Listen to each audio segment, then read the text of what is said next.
শুধু সিপি, হ্যাঁ।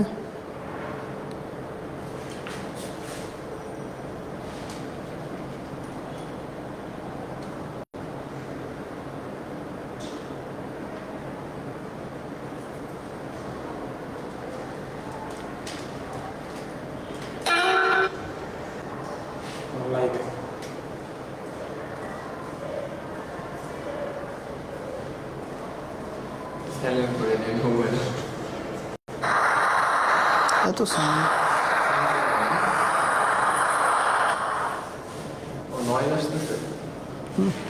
এটা তো কালো আসতেছে বেশি।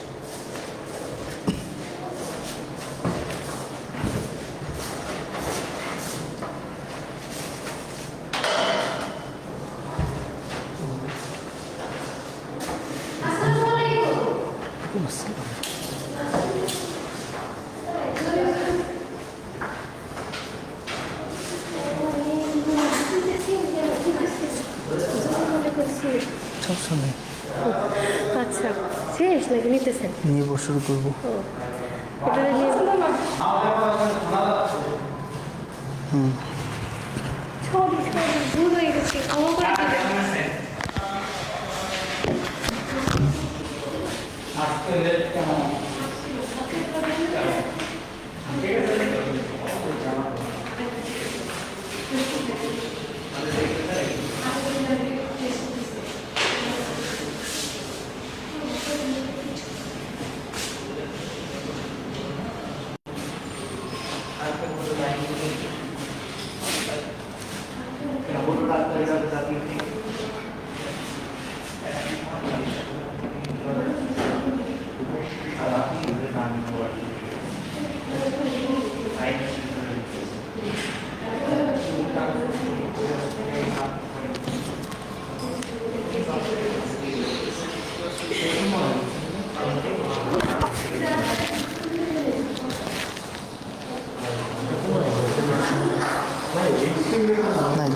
এত নয়েজ কেন?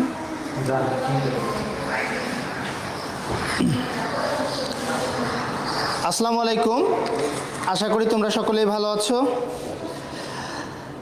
যে কে কোথা থেকে জয়েন করেছে একটু কমেন্ট করে জানাও যে আমাকে কি তোমরা স্পষ্ট দেখতে পারতেছো কিনা এবং শোনা যাচ্ছে কিনা, একটু ক্লিয়ার একটু কমেন্ট করে জানাবে প্লিজ, যে বোর্ড কি স্পষ্ট দেখা যাচ্ছে কিনা এবং আমার কথা কি তোমরা শুনতে পাচ্ছ কিনা একটু কমেন্ট করে জানাও প্লিজ।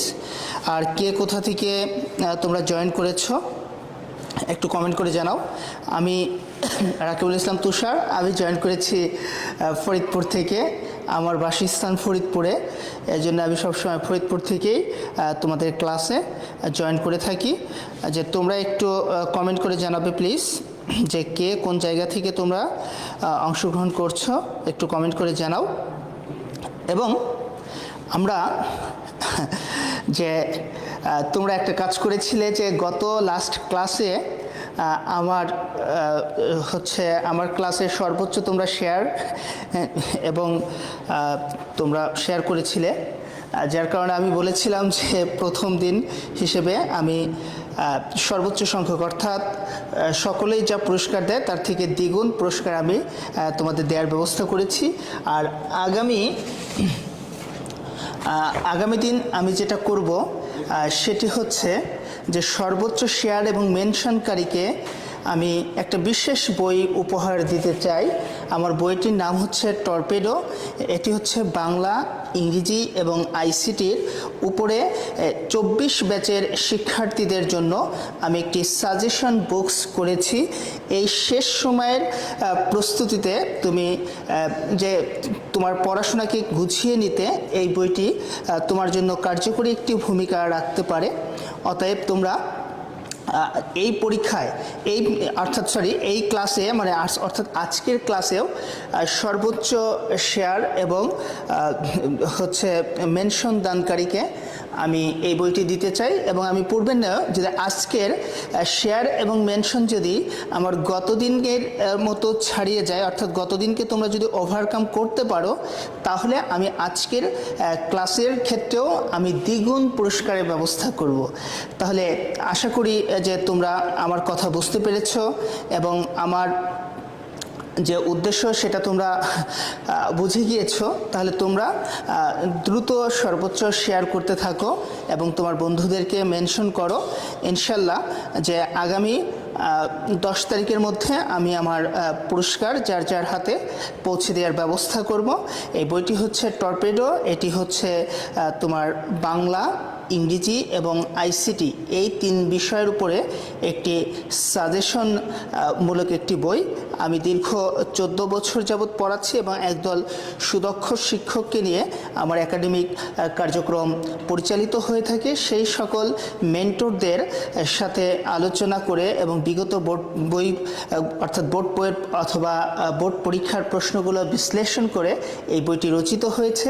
শেষ সময়ে তুমি এক ঝলক বইটি দেখে নিলে তোমার প্রস্তুতিটা আরও বেশি সুদৃঢ় হবে এবং কাঙ্ক্ষিত সাফল্য অর্জনের ক্ষেত্রে তুমি এগিয়ে যাবে। তাহলে চলো আজকের ক্লাস আমরা যে অংশটা শুরু করব, আমি ইতোমধ্যে তোমাদের গত ক্লাসে ভার্ব নিয়ে আমরা আলোচনা করেছিলাম, অর্থাৎ ভার্বের এক অংশে নিয়ে আমরা আলোচনা করেছি এবং অনেকগুলো কোয়েশ্চেন সলভ করেছি। আজকেও সেই বাকি অংশ দিয়ে আমরা শুরু করব ইনশাল্লাহ। তাহলে তোমাদের সাথে আমরা শুরু করতে পারি এবং আশা করি যে আজকের ক্লাসটাও তোমরা উপভোগ করতে পারবে। যে এই ক্লাসের মাধ্যমে আমরা নতুন নতুন অনেকগুলো টপিকস সম্পর্কে স্বচ্ছ ধারণা পাবো ইনশাল্লাহ।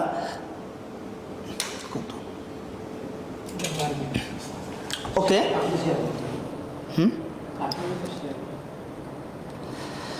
তাহলে চলো আমরা শুরু করে দিই। যে আমার যে 21 নাম্বার যে কোশ্চেনটি রয়েছে, 21 নাম্বার কোশ্চেনটি হচ্ছে she slept a sound sleep and felt better. তাহলে আমরা 21 নাম্বার প্রশ্নে আসলে উত্তর হিসেবে কি গ্রহণ করব, তোমরা একটু ঝটপট 21 নাম্বার প্রশ্নের উত্তরটি তোমরা কমেন্ট করে জানিয়ে দাও। এটি কি রিটেন্ড অবজেক্ট, নাকি এটি কগনেট অবজেক্ট, নাকি রিফ্লেক্সিভ অবজেক্ট, নাকি ফ্যাক্টিটিভ অবজেক্ট। তাহলে 21 নাম্বার কোশ্চেনটি সম্পর্কে কি উত্তর করতে চাও এটি আমি তোমাদের কাছ থেকে জানতে চাই। আমি গতদিন তোমাদের একটু আলোচনা করেছিলাম যে রিটেন্ড অবজেক্ট হচ্ছে সেই ধরনের অবজেক্ট, এটি হচ্ছে প্যাসিভ বাক্যের ক্ষেত্রে প্রয়োজন হয়। অর্থাৎ যদি কোনো বাক্যে দুটি অবজেক্ট থাকে তাহলে একটি অবজেক্টকে সাবজেক্ট বানাতে হয় এবং অন্য অবজেক্টটি সেই পূর্বের অবস্থানে রেখেই প্যাসিভ বাক্যটা সম্পূর্ণ করতে হয়। এই যে অবজেক্টটির আমরা কোনো ধরনের পরিবর্তন করলাম না, তাকে তার জায়গায় রেখে দিলাম, এই রেখে দেওয়াকেই আমরা সাধারণত রিটেন্ড অবজেক্ট হিসেবে অভিহিত করে থাকি। তাহলে আমার রিটেন্ড অবজেক্ট সম্পর্কে একটি স্বচ্ছ ধারণা হয়ে গেল। কগনেট অবজেক্ট, আমি গতদিন বলেছিলাম তোমাদের যে কগনেট ভার্ব হচ্ছে ভার্ব এবং অবজেক্ট, ভার্ব এবং অবজেক্টের রুট যখন সেম বা একই হবে, অর্থাৎ ভার্ব এবং অবজেক্টের রুট যদি সেম বা একই হয় তাহলেই আমরা তাকে বলতে পারি কি যে কগনেট ভার্ব, বা সেই অবজেক্টকে কগনেট অবজেক্টও বলতে পারি। তাহলে সুতরাং এই প্রশ্নের সঠিক উত্তর হিসেবে যারা তোমরা বিকে বেছে নিয়েছো তাদের উত্তরটি সঠিক হয়েছে। আর রিফ্লেক্সিভ অবজেক্ট হচ্ছে যে তোমার কিছু ভার্ব রয়েছে যারা সবসময় রিফ্লেক্সিভ প্রোনাউন নিয়ে বাক্যে বসে। যেমন আমি যদি বললাম কন্ট্রোল ইয়োর সেলফ, তাহলে দেখো কন্ট্রোল হচ্ছে এমন একটি ভার্ব যে ভার্বের পরে সর্বদা রিফ্লেক্সিভ প্রোনাউন বসে। ওকে, আরেকটি হচ্ছে তোমার ফ্যাক্টিটিভ অবজেক্ট, এটি সম্পর্কে আমরা গত ক্লাসে বেশ আলোচনা করেছিলাম যে ভার্বের অবজেক্টের পরে বাক্য সম্পূর্ণ করার জন্য একটি কমপ্লিমেন্টের সাহায্যে নিতে হয়, সেই ভার্বকে আমরা ফ্যাক্টিটিভ ভার্ব বলে থাকি এবং সেই অবজেক্টকে আমরা ফ্যাক্টিটিভ অবজেক্ট বলে থাকি। তাহলে আশা করি যে তোমরা 21 নাম্বার কোশ্চেনের ব্যাখ্যাটি বুঝে নিয়েছো। তাহলে চলো এবার আমরা হচ্ছে 22 নাম্বার কোশ্চেনের দিকে যাই। এবং এর পাশাপাশি তোমরা যে গত দিনের থেকেও বেশি, অর্থাৎ আমি চাচ্ছি যে আজকের ক্লাসের মাধ্যমে তোমরা গত দিনের থেকে বেশি শেয়ার করবে এবং মেনশন করবে ইনশাল্লাহ। তাহলে আমি এই বইটি তোমাদের মাঝে উপহার হিসেবে পাঠিয়ে দেব, 12 কপি পাঠিয়ে দেব, আর না হলে আমি 6 কপি পাঠাবো। ওকে, তাহলে question number 22, which sentence of the following is an example of cognate object. তাহলে এটা তোমাদের পারার কথা। তোমরা দ্রুত একটু আমাকে কমেন্ট করে জানিয়ে দাও যে কোশ্চেন নাম্বার 22, এই 22 কোশ্চেনের উত্তর আসলে কোনটি হবে। রিমোট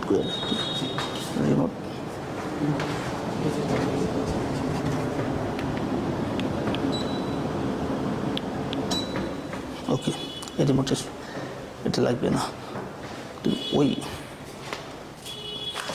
ওইটা ছেড়ে দেবো। তাহলে আমরা 22 নাম্বার প্রশ্ন যেটি, তাহলে 22 নাম্বার প্রশ্নের সকলেই আমাকে ইতোমধ্যে আনসার করে ফেলেছে যে 22 নাম্বার প্রশ্ন উত্তর হবে অপশন ডি হিসেবে, সকলেই বেছে নিয়েছে। তাহলে আমরা একটু প্রুফ করে দেখার চেষ্টা করি। দেখো, রানী স্যাং এ সং, তাহলে স্যাং এবং সং একই রুট বা ধাতু থেকে এসেছে। তাহলে যখন কোনো ভার্ব এবং অবজেক্ট একই ধাতু বা রুট থেকে আসে তখন তাকে আমরা কগনেট বলে থাকি। ওকে, তাহলে আমি যদি তোমাদেরকে প্রশ্ন করি অপশন এ আসলে কি হবে? He called me a fool, option এ আসলে কি হবে? আমাকে একটু কমেন্ট করে জানাবে প্লিজ যে অপশন এ কলকে আমরা এখানে কি ভার্ব হিসেবে অভিহিত করব। হি কল্ড মি এ ফুল, তাহলে কলকে আমরা কোন ভার্ব হিসেবে এখানে অভিহিত করতে পারি, এটি আমি তোমাদের কাছ থেকে জানতে চাচ্ছি। তোমরা একটু দ্রুত ঝটপট যে অপশন এর উত্তরটা আসলে কি হওয়া উচিত আমাকে একটু কমেন্ট করে জানাও প্লিজ। তাহলে আমি বুঝতে পারবো যে তোমাদের আসলে নলেজ পাওয়ারটা আসলে কোন অবস্থানে রয়েছে।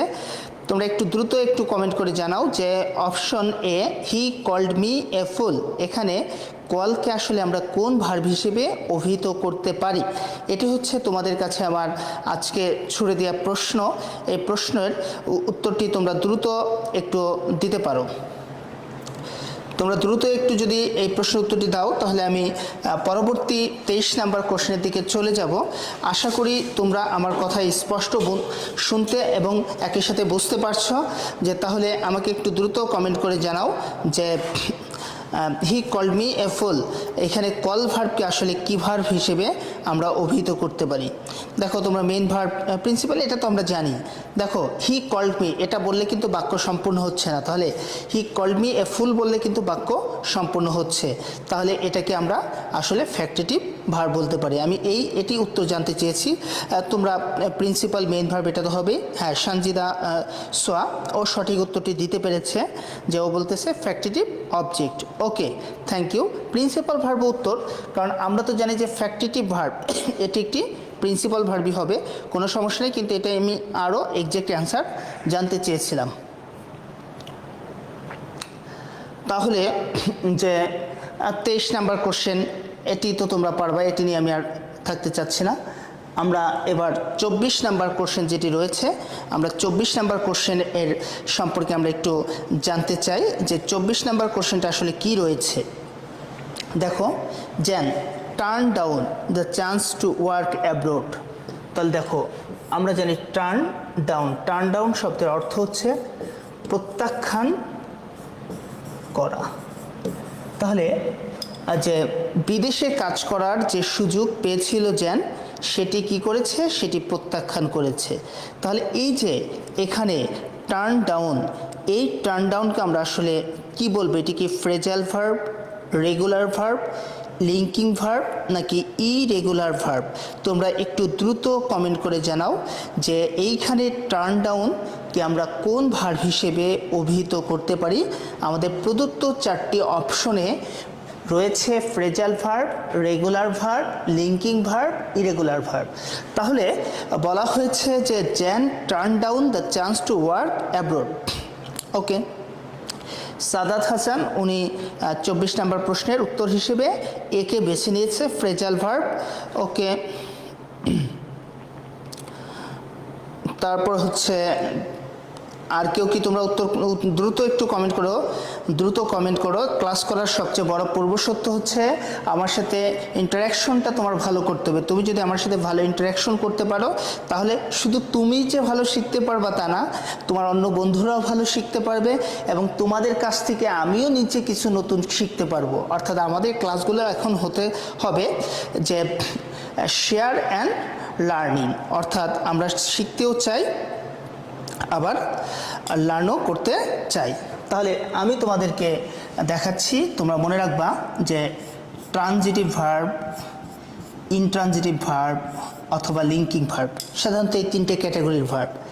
একটা হচ্ছে ট্রানজিটিভ ভার্ব, একটা হচ্ছে ইনট্রানজিটিভ ভার্ব, আর একটা হচ্ছে লিঙ্কিং ভার্ব। এদের পরে প্রিপোজিশন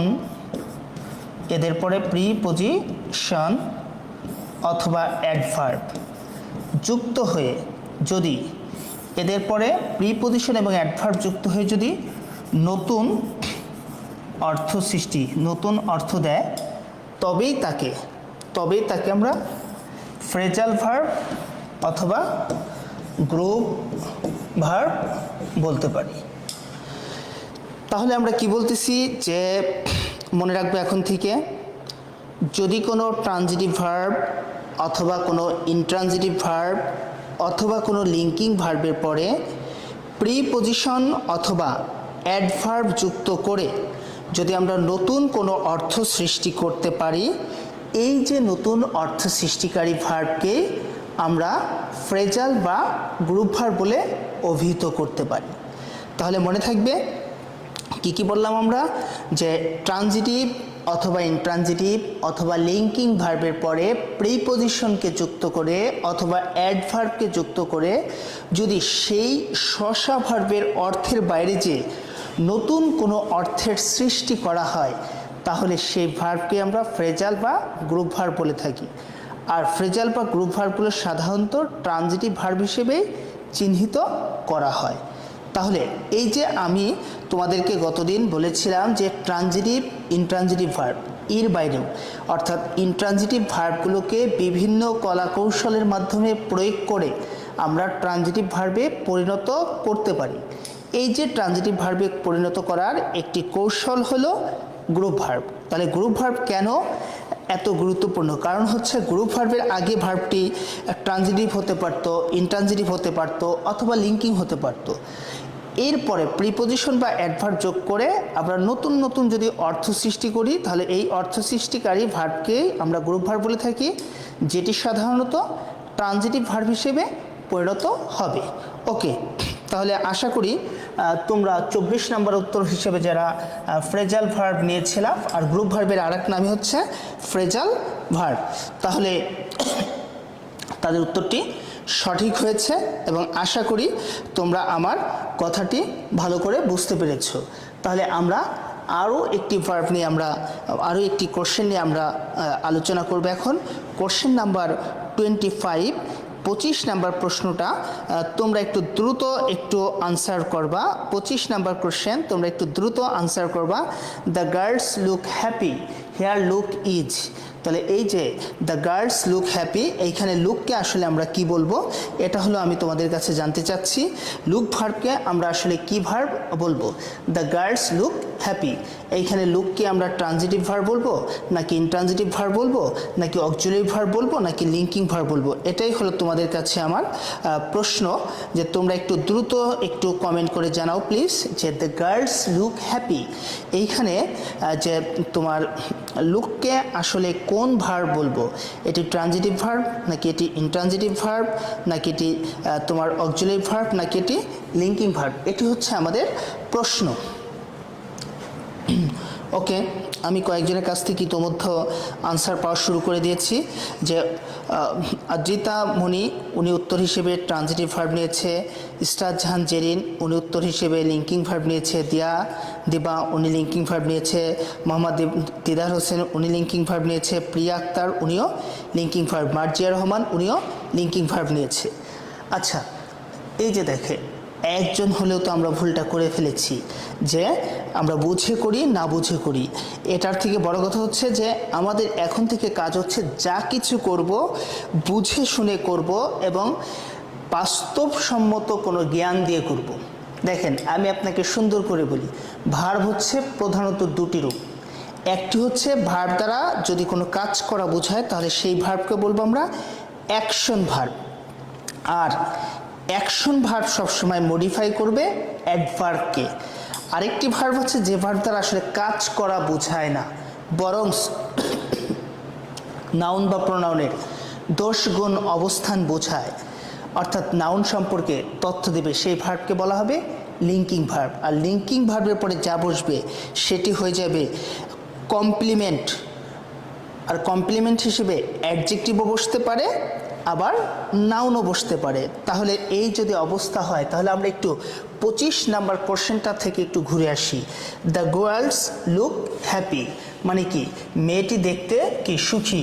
তাহলে এই যে দ্য গার্ল সমান সমান কি আমরা হ্যাপি করতে পারতাম। এইখানে গার্ল সম্পর্কে তথ্য দিয়েছে, অর্থাৎ এখানে কোনো কাজ করা বোঝায় না। কাজ করা বোঝালে শক্তি ক্ষয় হবে। দেখো তো দ্য গার্লস লুক হ্যাপি, এইখানে কি কোনো কাজ করা বুঝিয়েছে কিনা, কোনো শক্তি ক্ষয় করা বুঝিয়েছে কিনা।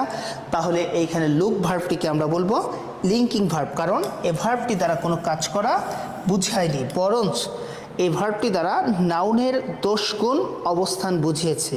এই জন্য একে আমরা লিঙ্কিং ভার্ব বলে থাকি। আর তুমি লুক, সাধারণত লুক, তারপর টেস্ট, সমস্ত প্রকার বিভার্ব, বিকাম, অ্যাপিয়ার, সিম, এই ভার্বগুলোকে সাধারণত আমরা লিঙ্কিং ভার্ব বলে থাকি। এই ভার্বগুলোর যদি গ্রুপ ভার্ব এ পরিণত না হয় তাহলে সাধারণত লিঙ্কিং থাকে, আর গ্রুপ ভার্বে পরিণত হয়ে গেলে তখন এটি অ্যাকশন ভার্ব হবে। এবং মজার বিষয় হচ্ছে যখন এই ভার্বটি নন অ্যাকশন ভার্ব, অর্থাৎ যখন এই ভার্বটি দ্বারা কোনো কাজ করা বোঝাবে না, তখন এই ভার্বের সাধারণত বাংলা কোনো অর্থ নেই। দেখো দ্য গার্লস লুক হ্যাপি মানে কি মেয়েরা সুখী, তাহলে মেয়েরা দেখতে সুখী এই টাইপের কিন্তু কোনো অর্থ নিচ্ছে না, নিচ্ছে কি মেয়েরা সুখী। তাহলে লুকের এখানে কোনো অর্থ হচ্ছে না, কারণ যখন লিঙ্কিং ভার্ব হবে তখন সাধারণত ওই ভার্বের কোনো বাংলা অর্থ হবে না। তাহলে আশা করি তোমরা 25 নাম্বার যে প্রশ্নটি বুঝতে পেরেছ। তাহলে চলো আমরা এবার কোশ্চেন নাম্বার 26-এ যাই। তাহলে 26 নাম্বারে যাব, তাহলে 26 নাম্বারে যাব আমরা। তাহলে যাওয়ার আগে আবার একটু তোমাদেরকে বলছি যে আজকের ক্লাসে তুমি যদি আমার গত ক্লাসের থেকেও বেশি শেয়ার বা মেনশন করতে পারো তোমরা, তাহলে আমি সাধারণত আমাদের 3 জন মেনশনকারী এবং 3 জন সর্বোচ্চ শেয়ার দিনকারীকে পুরস্কার দেওয়া হয়। কিন্তু আমি বলেছি যে আমি যেটা করব, যদি আমার গত দিনের রেকর্ডকে তোমরা স্পর্শ করে তার সামনে যেতে পারো তাহলে আমি দ্বিগুণ অর্থাৎ 3 জনের পরিবর্তে 6 জনকে দেব। আর সামনে তোমাদের এইচএসসি পরীক্ষা, এবং এই এইচএসসি পরীক্ষাকে কেন্দ্র করে আমি টর্পেডো নামক একটি সাজেশন বুকস বাজারে নিয়ে এসেছি, যে বইটির মাধ্যমে তুমি চূড়ান্ত একটি বাংলা, ইংরেজি এবং আইসিটির গাইডলাইন বা সাজেশন পাবে। ওকে, তাহলে তোমরা তোমাদের ক্লাসের ফাঁকে ফাঁকে শেয়ার এবং বন্ধুদের মেনশন করতে ভুলে যেও না। ওকে, আমার এখানে একজন নতুন শিক্ষার্থী লিখেছে শাহিদা আক্তার, ভাইয়া আপনার কথা বলার ধরন অনেক সুন্দর, আজকে আপনার প্রথম ক্লাস। থ্যাংক ইউ শাহিদা, তোমাকে শুভকামনা সেফে। আশা করি যে তোমরা যদি আমাদের সাথে থাকো তাহলে আমরা তোমাদের পড়াশোনাকে একটু হলেও যে হেল্প করার চেষ্টা করব, একটু সহজ করে দেওয়া যায় কিভাবে, এই লক্ষ্যে কাজ করার চেষ্টা করব। ইনশাল্লাহ আমাদের পাশে থাকো, আমরা তোমাদের ভালো কিছু দেওয়ার চেষ্টা করব। তাহলে চলো এবার আমরা চলে যাই question number 26। What kind of verb is the word went in the sentence the dog went mad? তাহলে একটু খেয়াল করে দেখো, the dog went mad। তাহলে এখানে went ভার্বকে কি আমরা ট্রানজিটিভ, পজিটিভ, কপিলেটিভ, ফ্যাক্টিটিভ কোনটা বলতে পারি? দ্রুত কমেন্ট করে জানিয়ে দাও। তোমার জন্য সময় হচ্ছে 15 সেকেন্ড। এই 15 সেকেন্ডের মধ্যে তুমি দ্রুত একটু কমেন্ট করে জানিয়ে দিবে দ্য ডগ ওয়েন্ট ম্যাড। এখানে ওয়েন্ট ভার্বটাকে আমরা কি ভার্ব হিসেবে চিহ্নিত করে থাকি? তোমাদের আমি একটু কিছু বিষয় শিখিয়ে দেই। গো, কাম, রান, সি, ওয়াক। এই ভার্বগুলো স্বাভাবিকভাবে এই ভার্বগুলো হচ্ছে ইনট্রানজিটিভ। স্বাভাবিকভাবে এই ভার্বগুলোকে আমরা বলে থাকি ইনট্রানজিটিভ, অর্থাৎ এই ভার্বগুলো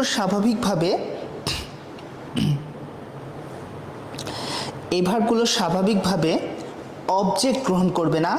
এই ভার্বগুলোর পরে সাধারণত অ্যাডভার্বিয়াল বা modifier of manner, place, time, reason অথবা প্রিপজিশনাল ফ্রেজ থাকে। ওকে, আমি তোমাদের কিছুগুলো দিয়েছি। ইকবাল হাসান ভাই, আপনি আগের লেকচার বলেছেন বই দিবেন মেমোরি। হ্যাঁ ইকবাল, যে সর্বোচ্চ মেনশন এবং শেয়ার দানকারী 12 জনকে, মেনশনকারী 6 জন এবং শেয়ার দানকারী 6 জন, মোট 12 জনকে আমি আমার মেমোরি বইটা উপহার দিব। আমার সবচেয়ে স্মার্ট এবং সুন্দর বই হচ্ছে মেমোরি বই। এই বইয়ের কপিটা আমি এখানে পাচ্ছি না। এই বইটা আমি তোমাদেরকে উপহার দিতে চেয়েছি এবং আমি একটা কথা বলেছিলাম যে তোমাদের তো এই সেফে আমি বাদে অন্যান্য যে সকল শিক্ষকেরা ক্লাস নেন ওনারা দেশ সেরা এবং সর্বোচ্চ মানে হাইলাইটেড টিচার। বিশেষ করে তোমাদের জুবায়ের স্যার খুবই একজন অসাধারণ মানুষ এবং অসাধারণ শিক্ষক, এবং তার জুবায়ের জিকে বইটি সর্বাধিক পঠিত একটি বই। তারপর হচ্ছে তোমাদের শাওন স্যার, বাংলার বস, যে ধ্রুব, অন্বেষণ, টেক্কা ইত্যাদি বইয়ের লেখক। এরপরে তোমাদের আছে আহমদুল্লাহ স্যার, উনি টেক্সট মার্কার, ইংলিশ মার্কার বইয়ের লেখক এবং জননন্দিত একজন শিক্ষক। এবং আমাদের একজন সুন্দরী পুরুষ টিচার আছে ফাইম স্যার, একেবারে সুন্দর, স্মার্ট, হ্যান্ডসাম ভাইয়া, লালটু বয়, তিনিও খুবই একজন জনপ্রিয় শিক্ষক। যে তারা ক্লাস নিয়েছেন তাদের থেকে আমি বলেছিলাম তোমাদেরকে একটা ছুড়ে দিয়েছিলাম। আমি আসলে অত অনলাইনে অত জনপ্রিয় না, আমাকে আসলে অত মানুষজন চিনে না, জানে না, আমি অত বিখ্যাত না। আমি খুবই ইন জেনারেল সাধারণ মানুষের কাতারে পড়া একজন মানুষ। বলেছিলাম তাদের ক্লাস থেকেও যদি আমার ক্লাস সর্বোচ্চ শেয়ার বা তোমার মেনশনকারী হয় তাহলে আমি যে ওনারা যা পুরস্কার দিয়েছে তার দ্বিগুণ দেবো। এবং আমি আমার কথা, তোমরা তোমাদের কথা রেখেছো, কাজ করেছো, আমি আমার কথা কাজ রাখবো, আমি দ্বিগুণ দেবো। এবং আজকে আমি বলতেছি, আমি গত ক্লাসে আমি যেটা নিয়েছিলাম সেটি সর্বোচ্চ আমাদের সেফের এখন থেকে পর্যন্ত সর্বোচ্চ শেয়ার বা মেনশনকারীতে পরিণত হয়েছে। সেটিকে যদি তোমরা আজকে ওভার করতে পারো তাহলে আমি আজও তোমাদেরকে 12 জনকে পুরস্কার দিব এবং 10 তারিখের মধ্যে সকল পুরস্কার আমি যার যার কাছে পাঠিয়ে দেব। ওকে, সকলকে ধন্যবাদ আমাকে এই জায়গাটুকু করে দেওয়ার জন্য।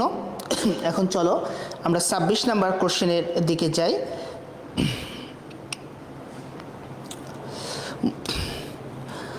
আমি তো বলে দিয়েছি আজকের ক্লাসেও আমি যদি আমাদের আগের রেকর্ড ভেঙে যায় তাহলে যে আগের মতো 12 জনকে দিব, আর যদি না হয় তাহলে 6 জনকে দিব।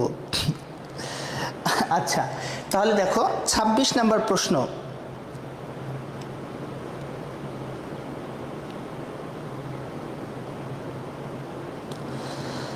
আচ্ছা, তাহলে চলো যে 26 নাম্বার সম্পর্কে আমরা যেটা জানি যে অনেকে উত্তর করেছিল, 26-এ কেউ সি করেছিল, কেউ এ করেছিল।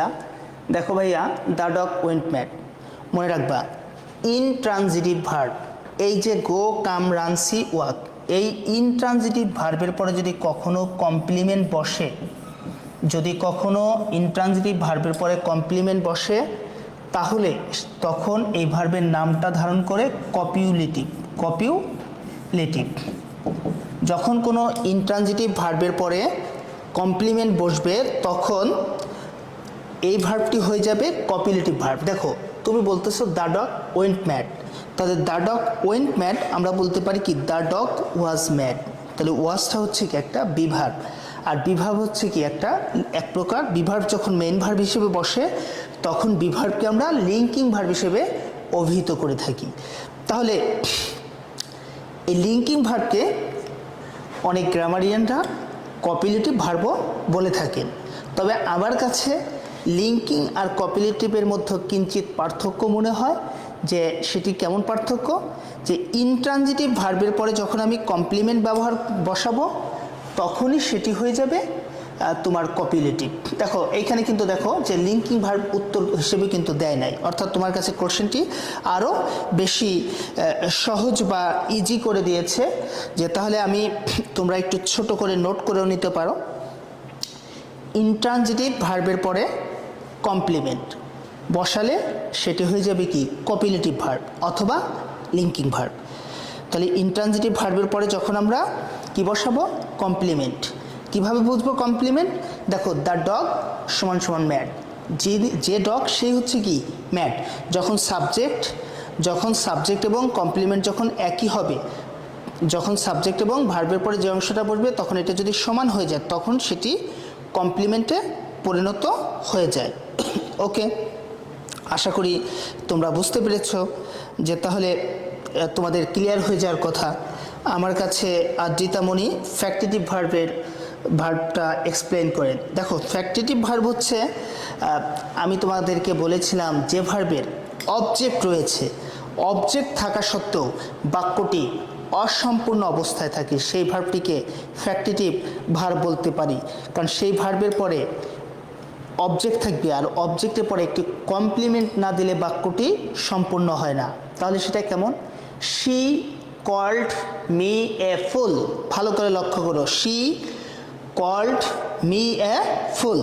দেখো আমি যদি বলি শি কল্ড মি, দেখো বাক্য কিন্তু সম্পূর্ণ হচ্ছে না। বাক্যের মধ্যে সাবজেক্ট রয়েছে, ভার্ব রয়েছে, অবজেক্ট রয়েছে। তাহলে মজার বিষয় হচ্ছে সাবজেক্ট, ভার্ব এবং অবজেক্ট থাকা সত্ত্বেও বাক্যটি অসম্পূর্ণ। তখন বাক্যটি সম্পূর্ণ করার জন্য উক্ত অবজেক্টের একটি কমপ্লিমেন্ট আনার প্রয়োজন হয়। যখন আমরা এটা আনি তখনই সেই ভার্বটি ফ্যাক্টিটিভ ভার্বে পরিণত হয়ে যায়। তাহলে আদ্রিতামণি তুমি কি বুঝতে পেরেছো কি না আমাকে একটু কমেন্ট করে জানালে আমি খুশি হতাম যে তুমি আসলে বুঝতে পেরেছো কি পারোনি, এটি আমাকে একটু কমেন্ট করে জানাতে পারো। আর তোমরা শেয়ার এবং মেনশন চালিয়ে যাও। আশা করি আমরা বুঝে গিয়েছি যে 26 নাম্বার কোশ্চেনটা আসলে সকলেই বুঝে যাওয়ার কথা ইতিমধ্যে। তাহলে 26 নাম্বার কোশ্চেন সম্পর্কে আমি শেষ আরেকবার বলে দিই। যখন ইনট্রানজিটিভ ভার্বগুলোর পরে যদি আমরা কমপ্লিমেন্ট বসাই তখন সেটি ধারণ করে তোমার কপিলেটিভ ভার্ব। আর কপিলেটিভ ভার্ব আর লিঙ্কিং ভার্ব অনেকটা কাছাকাছি একই রকম, যে লিঙ্কিং ভার্বের পরে সাধারণত কি থাকে কমপ্লিমেন্ট, আর এখানে হচ্ছে কি লিঙ্কিং ভার্বের জায়গায় যদি ইনট্রানজিটিভ ভার্ব হয়। ইনট্রানজিটিভ ভার্ব কোনগুলো? সাধারণত গো, কাম, রান, সি, ওয়াক, এই 5টি ভার্ব সর্বাধিক ইনট্রানজিটিভ ভার্ব হিসেবে ব্যবহৃত হয়। অর্থাৎ এই 5টি ভার্ব স্বাভাবিকভাবে ইনট্রানজিটিভ। এদের পরে তুমি যদি অ্যাডভার্ব বা প্রিপোজিশন যোগ করে গ্রুপ ভার্ব বানাতে পারো। এদেরকে আবার তুমি মনে করো যে পজিটিভ ভার্বের সাহায্যে ট্রানজিটিভ ভার্ব বানাতে পারো। যেমন আমি বললাম শি ওয়াক্স দ্য হর্স, সে ঘোড়াটিকে হাঁটায়।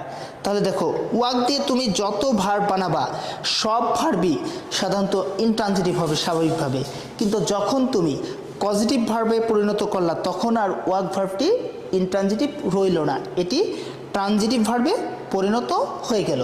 তাহলে আশা করি তোমরা আমার কথাগুলো স্পষ্ট বুঝতে পেরেছ যে এই ধরনের এই সংক্রান্ত ভুলগুলো তোমাদের আশা করি পরবর্তীতে কম হবে। এমনই আরও অনেক চমৎকার যে কোশ্চেনের ব্যাখ্যা আমরা সামনের দিনগুলোতে রাখবো। আমরা চেষ্টা করব তোমাদের যে বিগত যত বিশ্ববিদ্যালয় ভর্তি পরীক্ষা আছে সবগুলো প্রশ্নকে আমি বিশ্লেষণ করে দেওয়ার জন্য। এর পাশাপাশি যে তোমাদের যে কাজটা করব আমি কোচিং টাইমে যে লাস্ট 1 বছর এবং বিসিএস পরীক্ষায় আসা যত কোশ্চেন আছে সেগুলো সলভ করব, এবং শেষ 1 বছরের যত নিয়োগ পরীক্ষার প্রশ্ন থাকবে এই প্রশ্নগুলো আমরা সলভ করার চেষ্টা করব। কারণ তোমাদেরকে আমি বলে দিই, সাধারণত যে বিশ্ববিদ্যালয় ভর্তি পরীক্ষার প্রশ্নপত্র যারা প্রস্তুত করেন বিশ্ববিদ্যালয়ের শিক্ষকেরা, ওনারা বিভিন্ন টেন্ডারের মাধ্যমে যে নিয়োগ পরীক্ষার প্রশ্ন ওনারা করে থাকেন। অনেক সময় দেখা যায় যে নিয়োগ পরীক্ষার প্রশ্ন থেকে যে তোমার কিছু কোশ্চেন কপি করে অ্যাডমিশন টেস্টে ঢুকিয়ে দেওয়া হয়। তাহলে তুমি যদি শেষ 1 বছরের সকল জব পরীক্ষার কোশ্চেনও পাশাপাশি সলভ করো তাহলে তোমার এই ক্ষেত্রে ভালো করার সম্ভাবনাটাও বেশি থাকে। আশা করি তোমরা যারা শিখতে চাও, যারা প্রচুর প্র্যাকটিস করতে চাও, তারা আমার এই নিয়মগুলো, এই কথাগুলোকে তোমরা মেনে চলবে। আশা করি যে তোমরা আরও ভালো কিছু উপহার দিতে পারবে তোমাদের চাওয়া বা পাওয়ার জায়গাতে। তাহলে দেখো যে কোশ্চেন নাম্বার 27 27 নম্বর প্রশ্ন, আমি তোমাদের কাছ থেকে উত্তর জানতে চাই যে এটি আশা করি তোমরা এখন পারবে। 27 নম্বর প্রশ্নটা আসলে কি হবে, তোমরা একটু দ্রুত একটু কমেন্ট করে জানাও যে কোশ্চেন নাম্বার 27, যে 27 নম্বর কোশ্চেনের আসলে উত্তরটা আসলে কি হতে পারে, এটি তুমি আমাকে জানাতে পারো যে এটি আসলে কি হবে। ওকে, তাহলে 27 নম্বর প্রশ্ন সম্পর্কে আমি তোমাদের কাছ থেকে উত্তর জানতে চাচ্ছি। আদ্রিতামণি 27 নম্বর উত্তর বলতেছি ইনট্রানজিটিভ ভার্ব। হ্যাঁ আদ্রিতা, আমরা ওয়েন্ট ভার্বকে সাধারণত গো ভার্বের পাস্ট রূপ হচ্ছে কি ওয়েন্টকে আমরা জানি ইনট্রানজিটিভ, কিন্তু দেখো এরপরে কি ম্যাড আছে, এর মানে কি, তাহলে ইনট্রানজিটিভ ভার্বের পরে যদি কমপ্লিমেন্ট বসে তাহলে তাকে আমরা বলে থাকি কি কপিলেটিভ ভার্ব। আর কপিলেটিভ ভার্বই কি লিঙ্কিং ভার্বের আরেকটি নামকরণ করা হয়। তাহলে এখানে ওয়েন্টকে আসলে কি আমরা ইনট্রানজিটিভ ভার্ব বলবো নাকি ওয়েন্টকে আসলে এখানে আমরা লিঙ্কিং ভার্ব বলবো? দেখো তোমরা তাহলে একটু ঠিক করে নাও। তাহলে দেখো হি সমান ম্যাড আমরা বলতে পারি, অথবা হি ওয়াজ ম্যাড এটিও বলতে পারি। তাহলে ওয়েন্ট ভার্বটা এখানে আসলে কি ওয়াজ ভার্বের কাজ করেছে, আর ওয়াজ ভার্বটা আসলে কি লিঙ্কিং ভার্ব। ক্লিয়ার? আর আমি তোমাকে একটু আগে শিখিয়েছি যে ইনট্রানজিটিভ ভার্বের পরে যদি কমপ্লিমেন্ট বসে তাহলে সেটি হয়ে যায় কপিলেটিভ ভার্ব, আর কপিলেটিভ ভার্ব আর লিঙ্কিং ভার্ব একই, একটি আরেকটির মুদ্রার এপিট আর ওপিট এমন একটি আরেকটি পরিপূরক।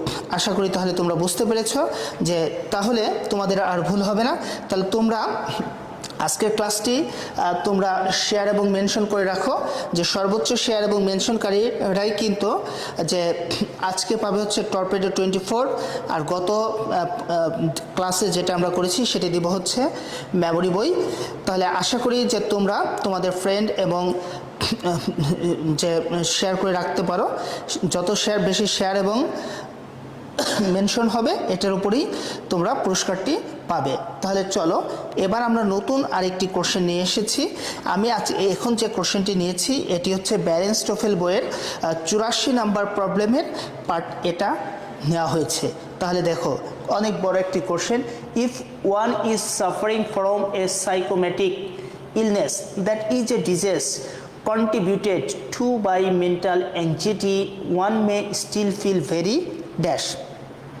তাহলে এখানে আমাকে ব্যবহার করতে হবে যে স্টিল ফিল ভেরি ড্যাশ। তাহলে ভেরির পর আসলে এখানে কি বসবে, এটাই হচ্ছে আমার আজকের প্রশ্নের যে 28 নম্বর প্রশ্নের সঠিক উত্তর বের করতে হবে। তাহলে তোমরা দ্রুত ঝটপট কমেন্ট করে জানিয়ে দাও যে এখানে কি আসলে ব্যাডলি হবে নাকি ব্যাড হবে নাকি ওর্সলি হবে নাকি ওর্সার হবে।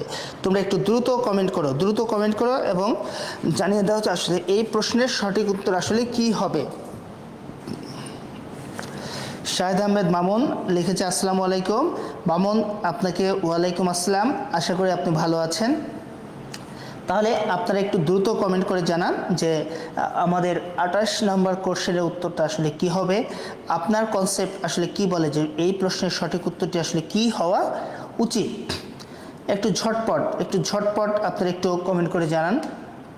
যে সাদ্দাম হুসাইন লিখেছে 28-এর উত্তর হবে সি, মানে ওর্সলি, সাদ্দামের মতে। কাসমি আক্তার ব্যাড উত্তর হবে। ওকে,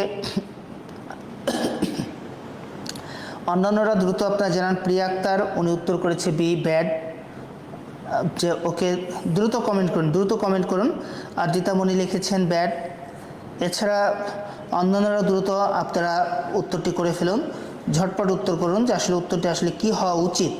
তাহলে আমরা একটু দেখতে চাই যে আসলে উত্তরটি কি হওয়া উচিত। আপনারা যদি একটু খেয়াল করে থাকেন তাহলে বুঝতে পারবেন যে এই যে এইখানে দেখেন স্টিল ফিল হচ্ছে মূলত আসলে লিঙ্কিং ভার্ব, আর লিঙ্কিং ভার্বের পরে সাধারণত কমপ্লিমেন্ট হিসেবে কি বসে, অ্যাডজেক্টিভ বসে। তাহলে এইখানে এজন্য উত্তরটা হবে শাহেদ আহমেদ মামুন, আপনার গত ক্লাসে রিওয়ার্ড অ্যানাউন্স পেলাম না কেন? বইয়ের অপেক্ষায় বসে আছি। শাহেদ, হয় আমরা আজকে ক্লাস শেষে, না হলে আগামীকাল আপনার অ্যানাউন্সটা পেয়ে যাবেন ইনশাল্লাহ। ওকে, অবশ্যই আপনি যদি সর্বোচ্চ শেয়ার এবং মেনশন দানকারী হয়ে থাকেন শাহেদ, তাহলে ইনশাল্লাহ পেয়ে যাবেন। জয়নাব লিখেছে ভেরি। ওকে, তাহলে আপনারা কি বুঝতে পেরেছেন যে এখানে ফিল হচ্ছে কি? ফিল হচ্ছে আমরা জানি যে এটি একটি লিঙ্কিং ভার্ব, আর লিঙ্কিং ভার্বের পরে যে আমরা এখানে সাধারণত কমপ্লিমেন্ট হিসেবে অ্যাডজেক্টিভ ব্যবহার করে থাকি, এই জন্য ব্যাড হবে। আর ব্যাডকে মডিফাই করেছে ভেরি দিয়ে, অর্থাৎ অ্যাডজেক্টিভকে মডিফাই করার জন্য ভেরি আসবে। দিদার হোসেন লিখেছে ভাই আমাকে দিবেন না? হ্যাঁ দিদার, আপনি যদি সর্বোচ্চ মেনশন এবং শেয়ার দানকারী হন তাহলে আপনিও পাবেন, কোনো টেনশনের কোনো কারণ নেই। তাহলে চলেন এবার আমরা পরবর্তী কোশ্চেনে চলে যাই।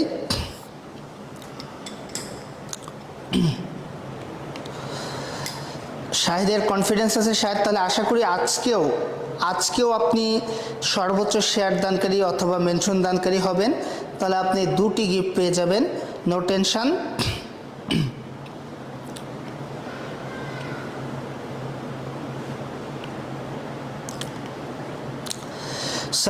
সাহারা সুন্না, ক্লাস নোটের জন্য দেওয়ার কথা ছিল। ক্লাস নোট কি আপনারা আসলে দিয়েছেন কিনা আমি জানি না। যদি ক্লাস নোটের জন্য দেওয়ার কথা থাকে তাহলে কর্তৃপক্ষ অবশ্যই আপনারা ক্লাস নোটটি শেয়ার করুন, এবং কর্তৃপক্ষ অবশ্যই এক্ষেত্রে যে তারা তাদের কথা রাখবে। আশা করি কর্তৃপক্ষ যারা রয়েছে দায়িত্বপ্রাপ্ত কর্তৃপক্ষগণ, আপনারা যদি আমার ক্লাসটি দেখে থাকেন তাহলে আপনারা এই ব্যাপারে একটি গুরুত্বপূর্ণ পদক্ষেপ গ্রহণ করুন। Okay, question number 29, which sentence uses inchoative verb? দেখেন এটা আবার কি ভার্বে বাবা? ইনকোহেটিভ ভার্ব নিয়ে আলোচনায় এসেছিল 2022-23 সেশনে। এটি মেডিকেল অ্যাডমিশন টেস্টে এই প্রশ্নটি দেওয়া হয়েছিল। তারপরে যে আমরা যারা পড়াই অথবা শিক্ষার্থীগণ একটু নড়ে চড়ে বসেছে আসলে ইনকোহেটিভ ভার্বটা আসলে কি। যে ভার্ব দ্বারা কোনো অবস্থার ধীরে ধীরে পরিবর্তন ঘটে সেই ভার্বকে আমরা ইনকোহেটিভ ভার্ব বলে। তাহলে ধীরে ধীরে কোনো অবস্থার পরিবর্তন, ধীরে ধীরে অবস্থার পরিবর্তন, তাহলে যে ভার্ব দ্বারা কোনো অবস্থার ধীরে ধীরে পরিবর্তন ঘটে সেই ভার্বকে বলা হয় কি? ইনকোহেটিভ ভার্ব। তাহলে আপনারা দ্রুত একটু কমেন্ট করে জানিয়ে দিন প্লিজ যে আসলে উত্তরটি কি হবে। যে দ্রুত একটু কমেন্ট করে জানিয়ে দেন। He was king, it is dark, he is weak, it is growing dark. তাহলে দেখেন আপনারা উত্তরটা কি হবে, একটু দ্রুত কমেন্ট করে জানিয়ে দিন যে উত্তরটা কি হবে। তাহলে আমরা বলেছি যে ভার্ব দ্বারা ধীরে ধীরে কোনো অবস্থার পরিবর্তন ঘটে, যে ভার্ব দ্বারা ধীরে ধীরে কোনো অবস্থার পরিবর্তন ঘটে সেই ভার্বকে আমরা ইনকোহেটিভ ভার্ব বলে থাকি। তাহলে ইট is growing dark, he is growing old, এই ভার্বগুলোকে আমরা আসলে সাধারণত ইনকোহেটিভ ভার্ব বলে থাকি। যে তাহলে ধীরে ধীরে যদি কোনো অবস্থার পরিবর্তন ঘটে যে ভার্ব দ্বারা, সেই ভার্বকে আমরা সাধারণত করে থাকি কি? ইনকোহেটিভ ভার্ব বলে থাকি। তাহলে দেখেন আপনারা ইতোমধ্যে বুঝতে পেরেছেন যে আমি আজকে দেখতেছি যে আপনাদের ইতোমধ্যে 179টি শেয়ার করেছেন, যেটি গত ক্লাসের থেকে অনেক বেশি পরিমাণ কম। যে সুতরাং আপনারা মনে হয় না যে আজকের ক্লাসে আপনারা আসলে 12টি পুরস্কার নিয়ে যাওয়ার মতো অবস্থা আপনারা তৈরি করতে পারবেন। আমার গত ক্লাসে সম্ভবত 2100+ শেয়ার হয়েছে, সম্ভবত আমি লাস্ট যেটা দেখেছিলাম সেখান থেকে কি আরও হয়েছে কিনা আমি জানি না। তাহলে আজকে সেখানে মাত্র 179টি শেয়ার হয়েছে। এর মানে মনে হয় না যে, আমার কেন যেন মনে হচ্ছে যে আজকে আপনারা আসলে গত দিনের শেয়ারকে ছাড়িয়ে যেতে পারবেন বলে মনে হচ্ছে না। যাই হোক, আপনারা চেষ্টা করতে থাকুন তাহলে হয়তো হবে। শাহরা সুন্না লিখেছে আমার অ্যাকাউন্ট রেস্ট্রিক্টেড হয়ে গেছে।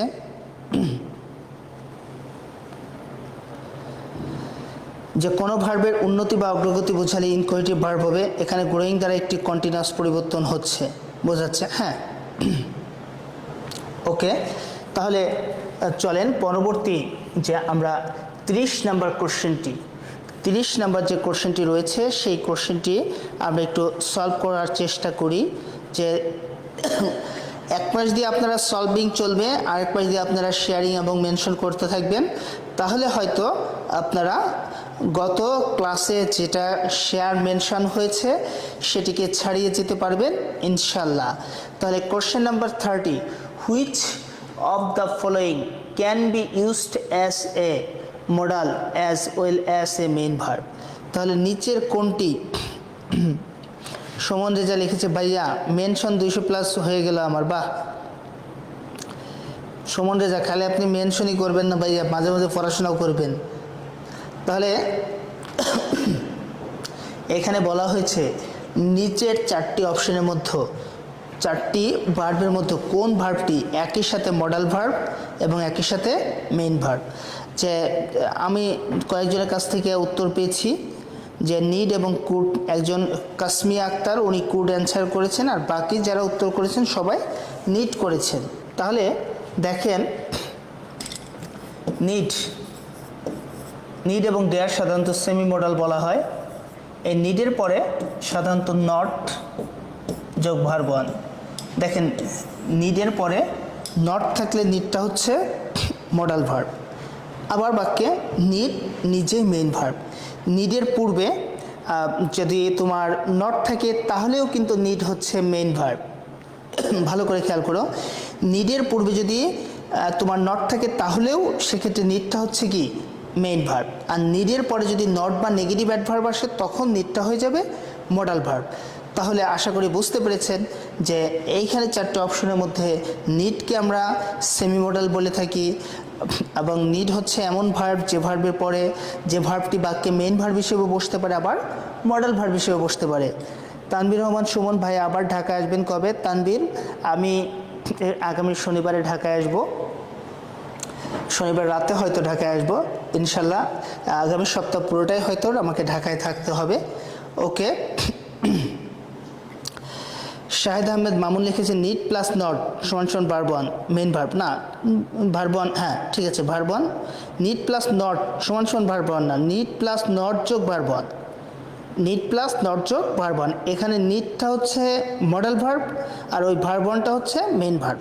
ওকে, তাহলে চলো যে পরবর্তী কোশ্চেন বা অ্যাকশন হিসেবে আমরা যে 31 তো এখন তুমি পারবা, কারণ ওখানে আমি আগেই বলে দিয়েছিলাম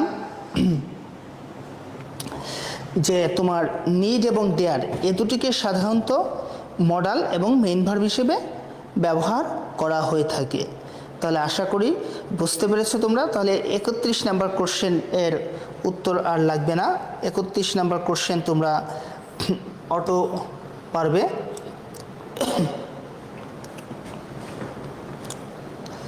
ওকে,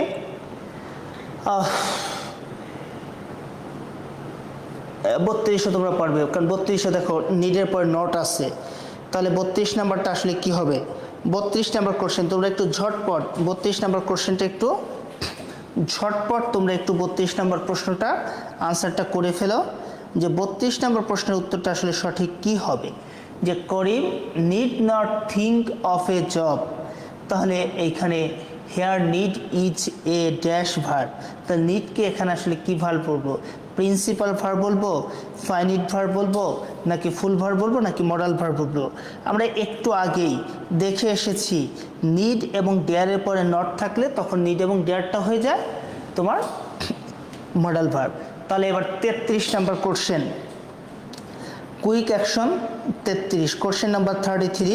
তোমরা দ্রুত একটু কোশ্চেন নাম্বার 33 আনসার করবে। হানি টেস্ট সুইট, এখানে what is expressed by the verb taste. এখানে টেস্ট ভার্বকে আসলে আমরা কি ভার্ব হিসেবে অভিহিত করব? State of emotion, state of being, event, state of perceiving. তাহলে তোমরা একটু দ্রুত যে তোমরা কোশ্চেন নাম্বার 33 33 নাম্বার ভার্বটিকে উত্তরটা আসলে কি হবে, এটা তোমরা দ্রুত একটু কমেন্ট করে জানিয়ে দাও আমাকে। আমরা জানি টেস্ট আসলে কি ভার্ব হবে, এটা তোমরা একটু জানিয়ে দাও। যে আমরা সাধারণত জানি যে ভার্ব হচ্ছে দুই প্রকার, একটি হচ্ছে ইভেন্ট ভার্ব আর একটি হচ্ছে স্টেট ভার্ব।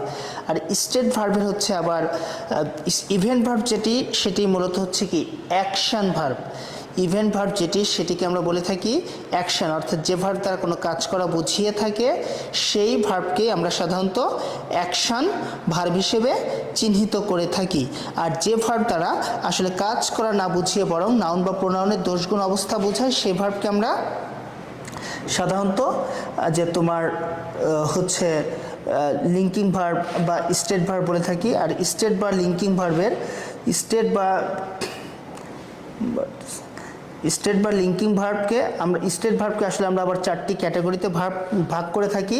একটি হচ্ছে স্টেট অফ পারসিভিং, যেটি হচ্ছে অনুধাবনমূলক, যে এর মধ্যে তোমার টেস্ট ভার্বটি রয়েছে যার কারণে স্টেট অফ পারসিভিং হবে। আর স্টেট অফ ইমোশন হচ্ছে কোনগুলো, যে লাইক, লাভ, প্রিফার, হেট, বিলিভ, যেগুলো হচ্ছে কি ইমোশনের সাথে জড়িত। আর স্টেট অফ বিং হচ্ছে কি সমস্ত বিভার্বের রূপ, বি, অ্যামিজার, ওয়াজার এগুলো। আর স্টেট অফ পারসিভিং তাহলে কি হচ্ছে টেস্ট, তারপরে তোমার হেয়ার, তারপরে smell, sound, mind, remain, stay, এগুলোকে আমরা সাধারণত বলে থাকি। তাহলে চলো আমরা এর পরবর্তী কোশ্চেনে যাই। আমি তোমাদের দেখতেছি যে শেয়ারের সংখ্যা এই মুহূর্তে 200 ক্রস করেছে, 220-এর মতো অবস্থায় রয়েছে। যে তোমরা শেয়ার এবং মেনশন তোমাদের একই সাথে চলতেছে, তাহলে এর মানে হচ্ছে যে তোমরা আমার কাছ থেকে টর্পেডো বইটি নিয়েই ছাড়বে, এটি হচ্ছে তোমাদের উদ্দেশ্য।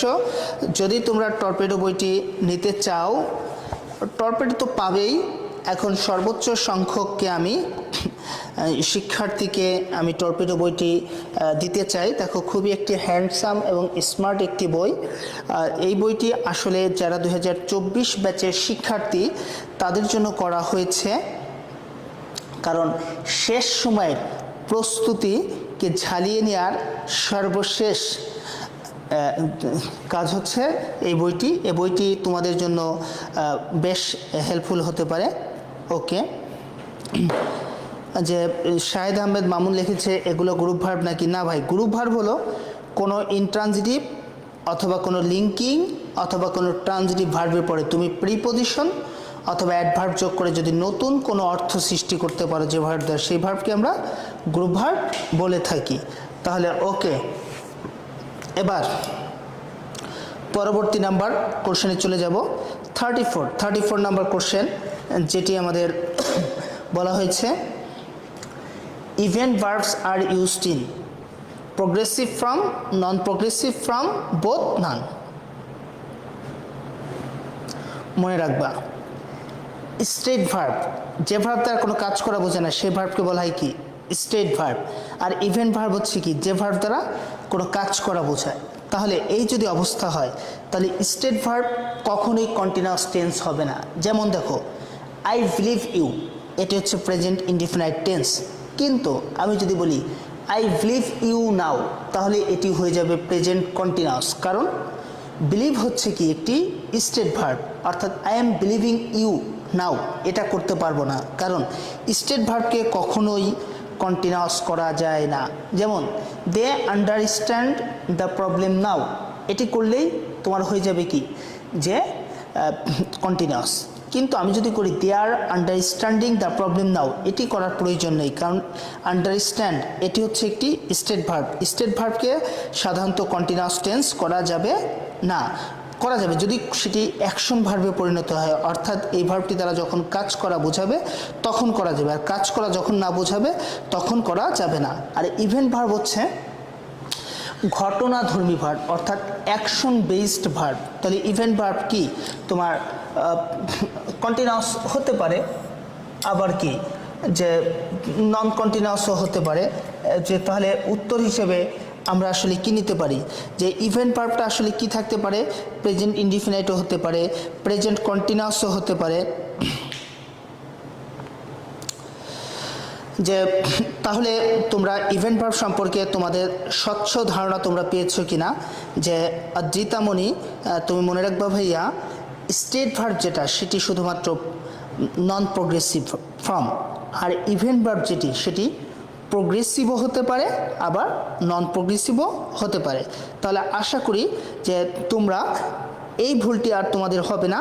যে তাহলে ইভেন্ট ভার্ব কোনগুলো, যে ভার্বগুলো আসলে অ্যাকশন ভার্ব, তাহলে অ্যাকশন ভার্বটি কি কন্টিনিউয়াসও হতে পারে নন কন্টিনিউয়াসও হতে পারে, কিন্তু যেটি স্টেট ভার্ব সেটি দ্বারা তো আসলে কি কাজ করা বোঝায় না, আর যেহেতু কাজ করা বোঝায় না তাই এটি কি কন্টিনিউয়াসও হয় না। তাহলে আশা করি তোমরা বুঝে গিয়েছো। হ্যাঁ, শাহেদ আহমেদ মামুন লিখেছি event verb that we call the action of verb which have already done the activities. Yes, exactly. Suman Reza লিখেছে আলহামদুলিল্লাহ, অনেক সুন্দর ক্লাস, স্টুডেন্টদের জন্য অনেক ভালো হবে। থ্যাংক ইউ সুমন তোমাকে কমেন্ট করার জন্য। তাহলে চলো এবার আমরা আরও একটি কোশ্চেন সলভ করব। আমি কিন্তু আজকেও আরও 20টি অর্থাৎ 40 পর্যন্ত কোশ্চেন সলভ করব। যে এর মানে তোমার কিন্তু আর খুব বেশি সময় কিন্তু তোমার হাতে নেই। তাহলে এর মধ্যে তোমাদের যা মেনশন এবং শেয়ার করার করে রাখো। আর হয়তো আর 6টি কোশ্চেন সর্বশেষ আজকের ক্লাসের সর্বশেষ 6টি কোশ্চেন আমাদের সলভ করার বাকি রয়েছে। তাহলে চলো আমরা কোশ্চেন নাম্বার 35 এটি নিয়ে আলোচনা করি। তাহলে দেখো, she milks the cow, she milks the cow. এই যে দেখো, তাহলে সে গরু থেকে দুধ নেয়। তাহলে দেখো এই যে সে যে গরু থেকে দুধ নিচ্ছে, তাহলে গরু কি একা একা দুধ দিচ্ছে নাকি গরুর থেকে দুধ আরেকজন নিচ্ছে?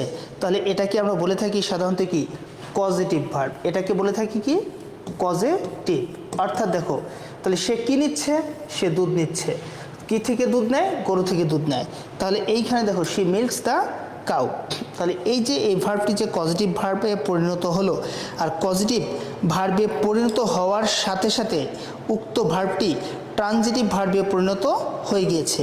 এখন প্রশ্ন হচ্ছে the intransitive use of this sentence, এই সেন্টেন্সের ইনট্রানজিটিভ রূপটা আসলে কি হবে? The cow milking her, the cow is milked her, the cow is milking, the cow is being milked her. তোমরা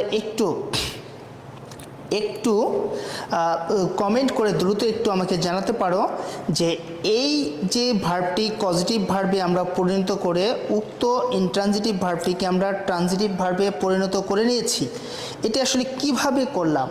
যে এটা তো করলাম যে আমরা জানলাম যে পজিটিভ ভার্বের সাহায্য উক্ত ভার্বটিকে ট্রানজিটিভ করেছি, তাহলে এটির ইনট্রানজিটিভ রূপটা আসলে কি হবে, এটি হচ্ছে আমরা জানতে চাচ্ছি।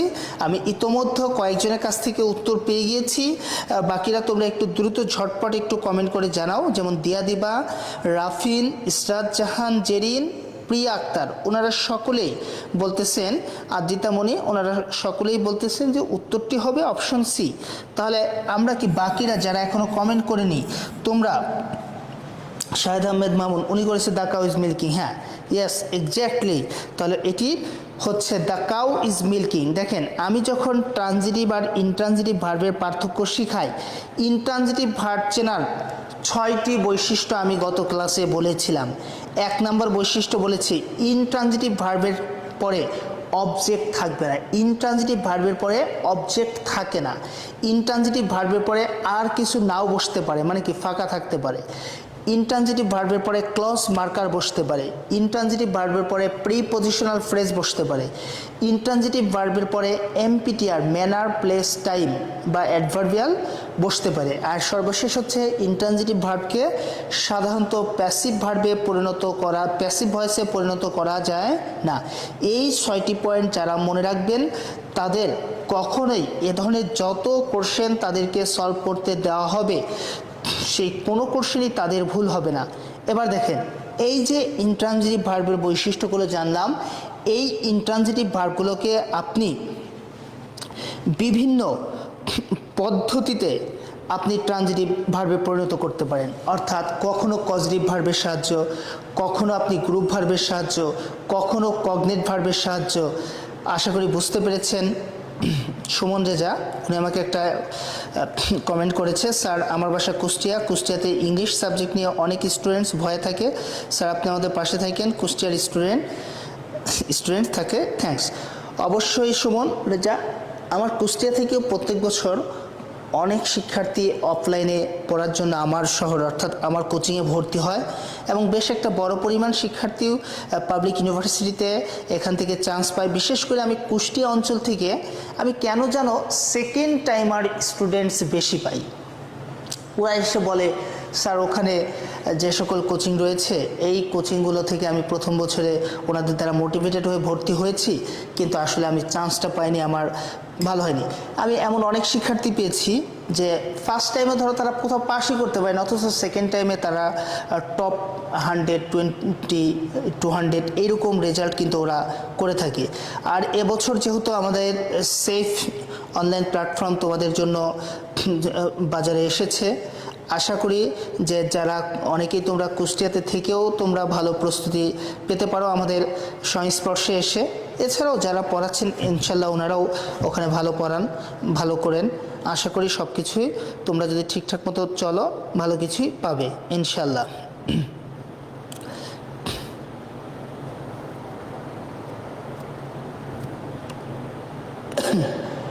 আচ্ছা, transitive verb used as present form of the verb in third person singular as possessive pronoun plural of the second person used as an indirect object of the verb gives.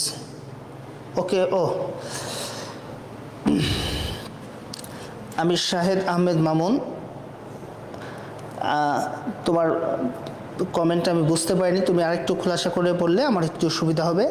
Adrita মণি বলেছে স্যার কগনেট ভার্বটা আরেকটু explain করেন। Cognate verb সম্পর্কে আমি তোমাদেরকে বলেছিলাম cognate ভার্বের বাংলা হচ্ছে সমধাতুস ক্রিয়া, অর্থাৎ সমান ধাতু মানে একই ধাতু থেকে যদি তুমি ভার্ব ও অবজেক্ট যদি তুমি একই ধাতু থেকে উৎপন্ন বা সৃষ্টি করো তাহলে সেই ভার্বকে আমরা বলে থাকি কগনেট ভার্ব। দেখো হি র্যান এ রেস, তাহলে র্যান এবং রেস একই ধাতু থেকে এসেছে।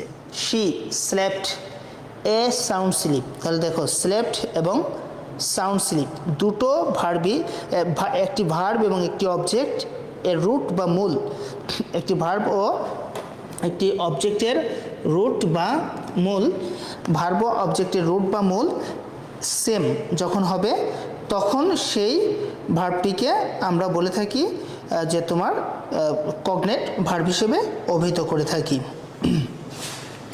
তিশা লিখেছে আসসালামু আলাইকুম স্যার, লেট করে ফেলেছি। তুই তো এখন লেট করবি ভাই, তুই 14 ইউনিভার্সিটিতে চান্স পেয়েছ সেই জন্য তুই এখন লেট করবি, খুব খারাপ এগুলা। তাহলে পরবর্তীতে he is called a genius, তাহলে এটি আপনারা দেখেন তো পারেন কি না। হেয়ার দ্য ভার্ব, হেয়ার ভার্বটাকে আমরা কি বলবো, যে ট্রানজিটিভ ভার্ব বলবো নাকি ইনট্রানজিটিভ বলবো নাকি লিঙ্কিং বলবো নাকি নন ফাইনিট ভার্ব বলবো, এটা আমরা জানতে চাই। He is called a genius, তাহলে দেখো তো দেখি তোমরা এটি পারো কিনা, আমি তোমাদের কাছ থেকে জানতে চাচ্ছি যে এই ভার্বটাকে আসলে আমরা কি ভার্ব বলতে পারি। He is called a genius, দেখো এখানে মূল ভার্বটা হচ্ছে কল, তাহলে call, he is called a genius.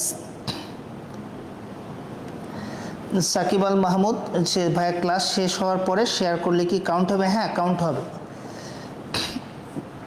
তাহলে আমি তোমাদের কাছ থেকে 36 নম্বর প্রশ্নের সঠিক উত্তর জানতে চাচ্ছি যে আসলে 36 নম্বর কোশ্চেনের সঠিক উত্তরটা আসলে কি হবে, যে কি হবে। দেখো 36 নম্বর কোশ্চেনের যারা তোমরা লিঙ্কিং করেছ তাদের উত্তর সকলের উত্তর সঠিক হয়েছে, কারণ এখানে হি সমান সমান এ জিনিয়াস, সহজ হিসাব, হি সমান সমান এ জিনিয়াস, হি সমান সমান এ জিনিয়াস, তাহলে এখানে ইজ কল্ড, এখানে কল্ড ভার্বটা আসলে কিসের কাজ করেছে, লিঙ্কিং ভার্বের কাজ করেছে।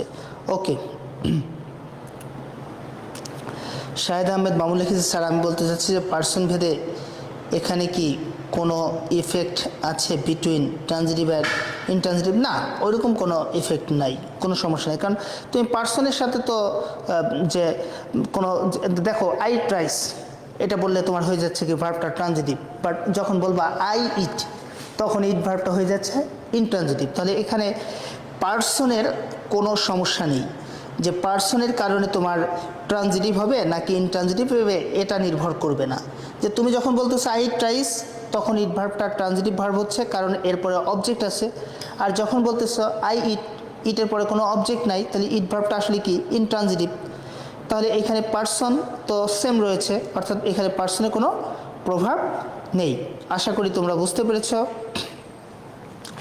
তাহলে এবার আমরা চলে যাব কোশ্চেন নাম্বার 37 নাম্বার কোশ্চেন।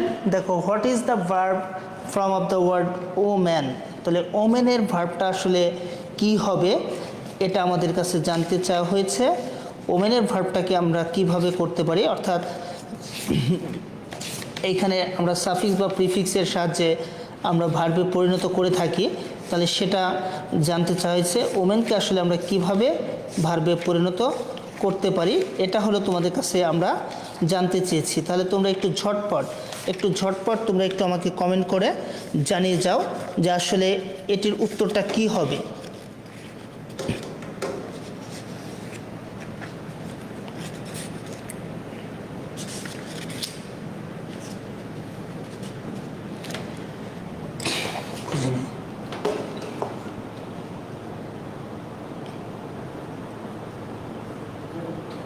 না, আমরা সাধারণত জানি যে তোমার ভার্বের শেষে তোমার যে আইএফ ওয়াই, তারপর হচ্ছে I F Y A C Z D, I F Y A C Z D, I S E বা আইজেড ই যদি থাকে তাহলে সাধারণত ভার্ব হয়। তাহলে কি বলা হয়েছে যে আমরা সাধারণত ভার্বের শেষে যে তোমার ভার্বের শেষে সাধারণত আইএফওয়াই এসি জেডি আইএসি বা আইজেডি, এটা হচ্ছে কি শেষে, অর্থাৎ আর যদি পূর্বে সাধারণত ইএম ইএন, তারপর হচ্ছে ডিই, তারপর হচ্ছে আরই বিই, তারপর হচ্ছে এমআই এস মিস। যদি তোমার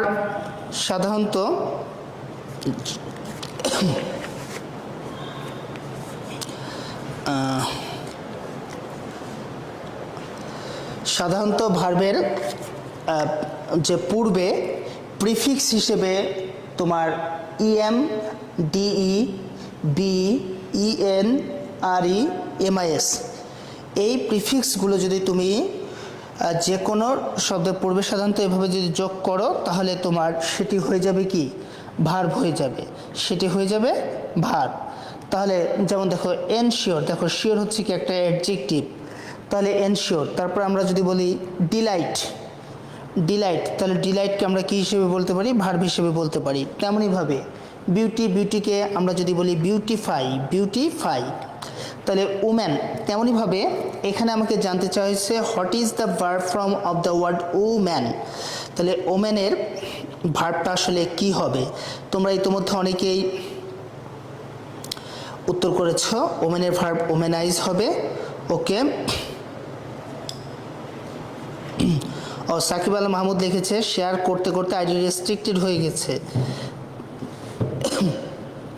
আচ্ছা, এই জন্য তাহলে শেয়ার কম হচ্ছে, বুঝতে পেরেছি। তাহলে তোমরা ক্লাস শেষে বা পরে করো, কোনো সমস্যা নেই।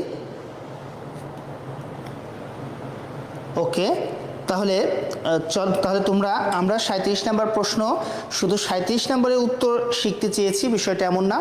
ভার্ব চেনার ক্ষেত্রে সাফিক্স এবং প্রিফিক্স দিয়ে সাধারণত প্রিফিক্স হিসেবে E M E N D E B E R E M I S, আর সাফিক্স হিসেবে সাধারণত যে তোমার শব্দের শেষে I F Y A C Z D I A C I Z D, এগুলো সাধারণত বসে থাকে। তাহলে এগুলো বসলে সাধারণত আমরা ভার্ব হিসেবে চিহ্নিত করতে পারি। তাহলে উমেনের ভার্ব ওমেনাইজ। তাহলে আশা করি তোমরা তোমাদের কাছে কি সবার কাছে কি বিষয়টা ভার্ব চেনার উপায়টা কি ক্লিয়ার হয়ে গেছে কিনা আমাকে একটু কমেন্ট করে জানাতে পারো যে তোমরা আসলে বুঝতে পারতেছো কিনা আমাকে একটু কমেন্ট করে জানাও প্লিজ। ওকে, তাহলে চলো যে আমরা পরবর্তী কোশ্চেনটায় আমরা একটু সলভ করতে চাই। যে আমাদের আর কোশ্চেন রয়েছে, 3টি কোশ্চেন রয়েছে। 3টি কোশ্চেন হলে আজকের ক্লাসটি আমাদের শেষ। ওকে, তাহলে which of the following is a verb. তাহলে দেখো তুমি বুঝতে পারছো কি না এই যে তোমাকে আমি যা শিখালাম সেটি এখন 38 নম্বর কোশ্চেনে তোমাকে এটি দ্বারা প্রয়োগ করব। Which of the following is a verb, যে জয়াসলি, গ্লোরিফাই, হরিবল, আইডিওসি। তাহলে যে সুমন রেজা লিখছে ভাইয়া মেনশন করা যাচ্ছে না, না গেলে আর দরকার নেই এখন মেনশন করার, কোনো সমস্যা নেই। তোমরা ঝটপট তোমরা একটু উত্তর করে ফেলো, কারণ তোমাদের কেবলই আমি শিখিয়েছিলাম যে ভার্বের শেষে আইএফওয়াই, তারপর হচ্ছে এসই, জেডি, আইএসসি, আইজেডি থাকে, আর পূর্বে হচ্ছে E M, E N, D E, R E, B E, M I S. তাহলে কোনটা উত্তর হবে? Which of the following is a verb. তাহলে দেখো তোমরা সকলেই মোটামুটি সঠিক করেছে যে গ্লোরিফাই হবে। তাহলে এটাই হচ্ছে আমার তোমাদের কাছে বিষয়, যে তোমরা তো শেখালে তো তোমরা ভালোই পারো। তোমাকে যদি শেখানো হয় যে এগুলো আমি একটু আগে শিখিয়েছি তুমি কিন্তু এখন পারতেছো, এর মানে তুমি দুটো কাজ করো না। একটা হচ্ছে শেখার পরে সেটি বারবার পড়ো না, আর বেশি বেশি প্র্যাকটিস করো না। এটি হচ্ছে তোমাদের 1 নম্বর সমস্যা হতে পারে। আমার কাছ থেকে শুনে রাখো তো তোমাদের আসলে কোন কোন জায়গায় ঝামেলা হয়। তুমি কোনো টিচার, ইউটিউব বা অনলাইন বা তোমার অফলাইন যেখানে হোক না কেন, তুমি টিচারের কাছে পড়েছো, কিন্তু সেই জিনিসটা বাসায় যেয়ে তোমাকে কী করতে হবে? বারবার পড়তে হবে এবং ওইটার উপরে প্রচুর কোশ্চেন প্র্যাকটিস করতে হবে। এটা তোমার করাটা প্রয়োজন। আরেকটি হচ্ছে যে তুমি পড়োই না, তাহলে তুমি পারবা কীভাবে? তুমি শিখোই না, না শিখলে না পড়লে তো আর ভাই তুমি জানতে পারবে না, শিখতে পারবে না, পড়তে পারবে না। এই জন্য তোমরা বেশি বেশি পড়বে, বেশি বেশি প্র্যাকটিস করবে। তাহলে চলো আমাদের সর্বশেষ দুটি কোশ্চেন রয়েছে। এই দুটি কোশ্চেন এর 39 number question. Identify the parts of speech of the underlined word in he never made any mention of the matter that would matter later. তাহলে এইখানে ম্যাটারকে আসলে কি হিসেবে অভিহিত করা হবে? তাহলে তোমরা ম্যাটারকে কি হিসেবে অভিহিত করবা? যে যখন ভার্বের পজিশন তুমি শিখবা, পজিশন অফ ভার্ব, তখন মনে রাখবা 1 নম্বর হচ্ছে সাবজেক্ট এর পরে, সাধারণত সাবজেক্টের পরে কি বসে? ভার্ব বসে থাকে। তারপর হচ্ছে ইম্পারেটিভ সেন্টেন্স ভার্ব দিয়ে শুরু হয়। সাধারণত ইম্পারেটিভ সেন্টেন্স সাধারণত শুরু হয় কি? ভার্ব দিয়ে। তারপর হচ্ছে তোমার রিলেটিভ প্রো এর পর, তাহলে রিলেটিভ প্রোনাউনের পরে সাধারণত ভার্ব বসে থাকে। তারপর হচ্ছে যে তোমার 4 নম্বর হচ্ছে মডাল প্লাস ভার্ব অথবা টু প্লাস ভার্ব। তাহলে এই 4টি হচ্ছে সাধারণত ভার্বের পজিশন। আমি ছোট করে 4টি কথা তোমাদেরকে লিখে দিয়েছি। কোশ্চেন নাম্বার 1 বলেছি সাবজেক্টের ঠিক পরেই ভার্বের অবস্থান, সাবজেক্টের ঠিক পরেই। ইম্পারেটিভ সেন্টেন্স সাধারণত শুরু হয় কি? ভার্ব দিয়ে। 3 নম্বর হচ্ছে রিলেটিভ প্রোনাউনের পরে সাধারণত ভার্ব বসে।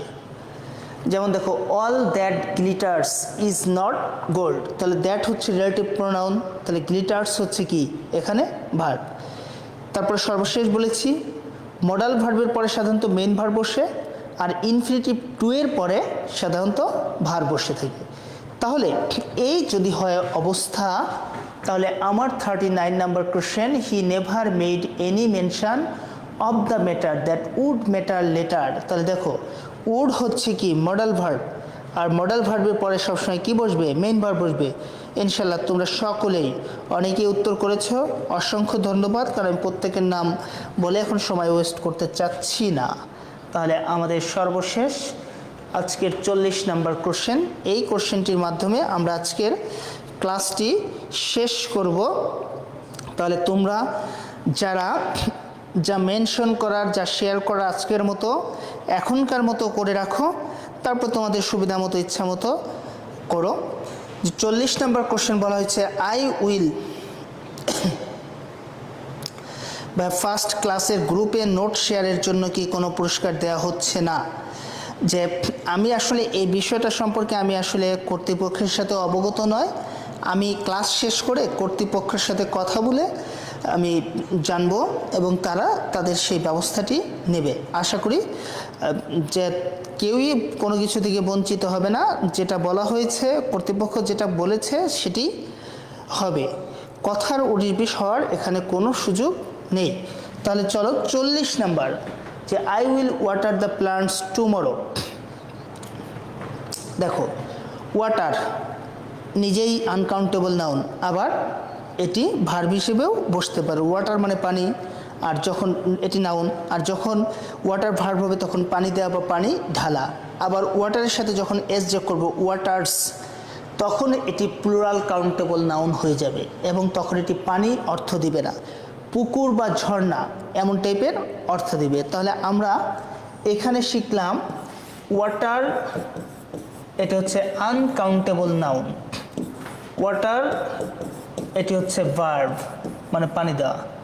ওয়াটার্স, ওয়াটার্স এটি হচ্ছে পিসিএন মানে প্লুরাল কাউন্টেবল নাউন। এটি হচ্ছে জলাশয়, জলাশয়, পুকুর, ঝর্ণা এমন টাইপের অর্থ দিবে। তাহলে তোমরা যারা ভার্ব করেছো তাদের উত্তর সঠিক হয়েছে। আশা করি তোমরা সকলেই বুঝতে পেরেছ। আমি জানি না আমার ক্লাস তোমাদের প্রস্তুতির ক্ষেত্রে কোনো উপকারে আসবে কি না, যে তোমাদের কাছে ভালো লেগেছে কিনা সেটাও আমি জানি না। তোমরা আমাকে সব কিছু নিয়ে ভালো মন্দ যেটি তোমাদের কাছে মনে হয়েছে সেটি সম্পর্কে কমেন্ট করে জানাতে পারো। আমি ভালো এবং খারাপ উভয় বিষয়টাকেই পছন্দ করি, কারণ সব কিছু আমার ভালো হবে এমনটা যেমন আমি প্রত্যাশা করি না, তেমনিভাবে সব কিছুই খারাপ হবে এমনটাও প্রত্যাশা করি না। ভালো এবং মন্দ এই উভয়ের সংমিশ্রণেই আমরা মানুষ হিসেবে সাধারণত গড়ে উঠে থাকি। সুতরাং আমার ভালো দিকও থাকতে পারে, আবার আমার অনেক খারাপ দিকও থাকতে পারে। ওকে, তাহলে তোমাদের সাথে আবার দেখা হবে ইনশাল্লাহ পরবর্তী ক্লাসে। আমরা সাধারণত আমি এবং তোমাদের প্রিয় আহমদুল্লাহ স্যার, আমরা দুজন তোমাদের ইংরেজি বিভাগের দায়িত্বে রয়েছি, যে ইনশাল্লাহ আমরা চেষ্টা করব আমাদের জায়গা থেকে তোমাদের জন্য কিছু করার জন্য। কারণ আমরা জানি যে সারা বাংলাদেশে ইংরেজি সবচেয়ে বেশি মানবিক এবং ব্যবসায়িক শিক্ষা অনুষদে, বিশেষ করে এই দুই শিক্ষা অনুষদে মানে ইংরেজি কম্পালসারি দাগাতেই হবে। সায়েন্সের ক্ষেত্রে কিছু ভিন্নতা রয়েছে, যে মেডিকেলে ইংরেজি আনসার করতে হয়, আবার ভার্সিটিতে ইংরেজি আনসার না করেও তাদের পাওয়ার সুযোগ রয়েছে। যে সারা দেশে ইংরেজির একটা বিশাল বড় পরিমাণ অ্যাডমিশন টেস্টের ভীতি রয়েছে, ইংরেজি শিক্ষকের সব জায়গায় সঠিক যে ভাবে নাই, অর্থাৎ ঘাটতি রয়েছে। এই ক্ষেত্রে আমি মনে করি যে অনলাইন এডুকেশন বা অনলাইন প্ল্যাটফর্ম যে সারা দেশের শিক্ষার্থীদেরকে এইখানে একটি বিশেষ সুযোগ করে দিয়েছে, যে এই জায়গায় যে তুমি এখন এমন একটা ডিজিটালাইজেশনের যুগে তুমি পার হচ্ছ যে তুমি দেশের যে কোনো প্রান্তে বসে যে তুমি তোমার পছন্দসই শিক্ষকদের ক্লাস তুমি করে নিতে পারতেছো, এই সুযোগটা রয়েছে। এটা সরকারের একটি বিশেষ কৃতিত্ব হিসেবে আমি বলবো, কারণ এর ফলে আমাদের আসলে আমরা অনেক অ্যাডভান্স হওয়ার সুযোগ পেয়ে গিয়েছি। ইনশাল্লাহ আশা করি যে পরবর্তী ক্লাসগুলো তোমরা মনোযোগের সহিত করবা, যে আবার দেখা হবে তোমাদের সাথে। কোনো একটি ক্লাসে। সে পর্যন্ত তোমরা সুস্থ থাকো, ভালো থাকো। তোমাদের জন্য শুভকামনা। আমার জন্য তোমরা দোয়া করবে, আমি যেন সুস্থ থেকে তোমাদের জন্য একটু কাজ করে যেতে পারি। সে পর্যন্ত ভালো থাকো। আল্লাহ হাফেজ। অনেকেই কমেন্ট করেছো, আসলে সবার কমেন্ট এখন পরে সময় নষ্ট করতে চাই না, আমি দেখতেছি। ওকে, থ্যাংক ইউ, সকলকে ধন্যবাদ যারা আমার ক্লাসটি করেছো, তাদের সকলকেই ধন্যবাদ। কারিমা আক্তার লিখেছে লাইভ ক্লাস করে বেশি মনোযোগ থাকে, রেকর্ডেড ক্লাসে কোশ্চেন করা যায় না। হ্যাঁ, এটা খুবই গুরুত্বপূর্ণ একটি বিষয় যে লাইভ ক্লাসে আর তোমার রেকর্ডেড ক্লাস দুটোর মধ্যে আকাশের পাতাল পার্থক্য। সুমন রেজা আমার কাছে জানতে চেয়েছে, স্যার আপনাদের অফলাইন ক্লাস কোথায় হয়? আমার অফলাইন ক্লাসটা আমি তো আসলে ফরিদপুরে পড়াই, তোমাদের আহমদুল্লাহ স্যার উনি ঢাকায় থাকেন, অর্থাৎ আমরা দুজন দু জায়গার থেকে পড়াচ্ছি। মানে আমার মূলত বাসাটা হচ্ছে ফরিদপুরে। আমি দীর্ঘ 14 বছর যাবৎ ফরিদপুরে অ্যাডমিশন সিকারদের সাথে কাজ করছি। ইনশাল্লাহ। ওকে, ভালো থাকো, আল্লাহ হাফেজ, আসসালামু আলাইকুম।